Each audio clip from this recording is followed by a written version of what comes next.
Hello viewers, MS word দিয়ে কিভাবে লেখাটাকে বাঁকা করা যায় আমরা এটাই দেখব। আমরা প্রথমে ভাষাটাকে চেঞ্জ করব। এখান থেকে ট্রান্সলেশন থেকে শুধু অনুযায়ী তার কন্ট্রোল-বি প্রেস করব। তারপর লিখব আমার সোনার সোনার বাংলা আমি তোমায় ভালো বাসি। আমি এটাকে বাঁকা করব। কার্সর মুভমেন্ট রেখে রেখে লেখাটা সিলেক্ট করব। তাহলে সিলেক্ট করলাম। তারপর ইনসার্টে ক্লিক দেব, অর্ডারে ক্লিক দেব।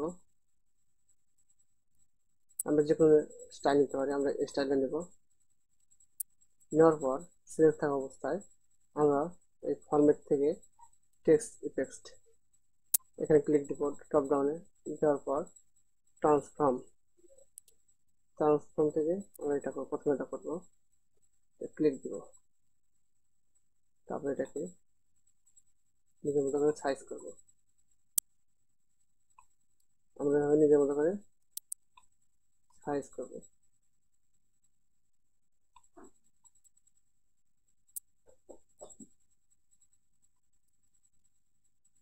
চ্যানেলটি ভালো লাগে অবশ্যই আমাকে সাবস্ক্রাইব করবেন এবং লাইক করবেন, শেয়ার করবেন।